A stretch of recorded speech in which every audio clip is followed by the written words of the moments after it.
जब राधा ने उस जादुई पत्थर को छुआ तो एक ऐसी दुनिया खुली जिसे कोई नहीं जानता था। एक समय की बात है। एक घना और रहस्यमयी जंगल था। इस जंगल का नाम था मायावी वन। ये जंगल इतना बड़ा था कि उसकी सीमाओं का कोई अंत नहीं था। इस जंगल में एक छोटे से गांव की लड़की रहती थी जिसका नाम था राधा। राधा बहुत ही जिज्ञासु और साहसी थी।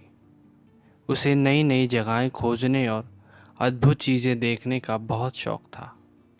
एक दिन जब राधा जंगल के किनारे खेल रही थी, उसने अजीब सी चमकती हुई वस्तु देखी।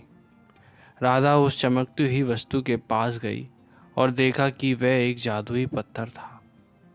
पत्थर को छूते ही राधा के सामने एक छोटा सा दरवाज़ा प्रकट हो गया।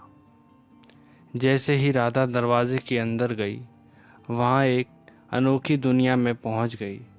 वहाँ उसने देखा कि यहाँ के पेड़ सोने के थे और फूल चांदी के।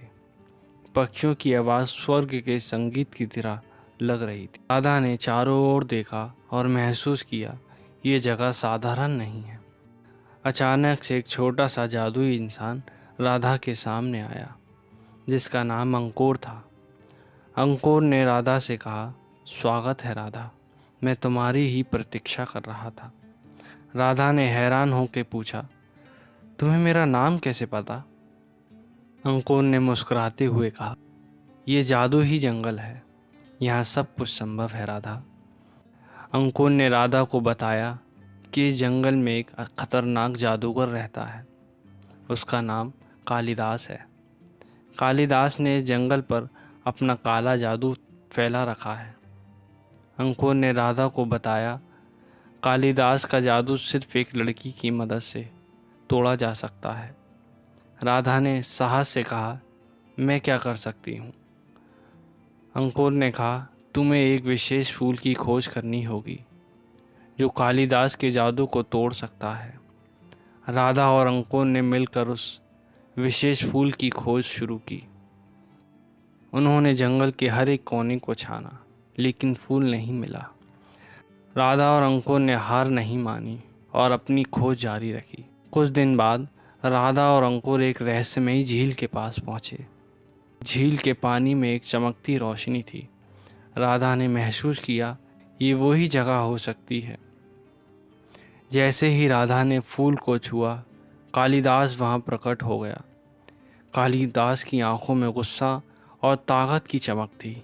कालिदास ने राधा से कहा, ये फूल मेरे जादू का साधन है, तुम इसे नहीं ले जा सकती।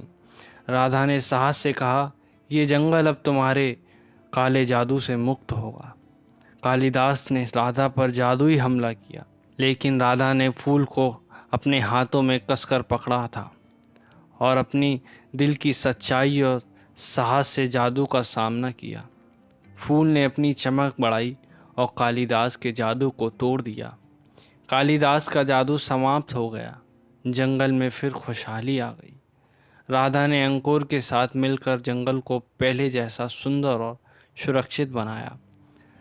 राधा के वापस अपने घर लौटने का समय आ गया था। अंकुर ने उसे धन्यवाद कहा और एक जादुई उपहार दिया जो हमेशा उसकी रक्षा करेगा। राधा ने जंगल को अलविदा कहा और अपने घर वापस गई।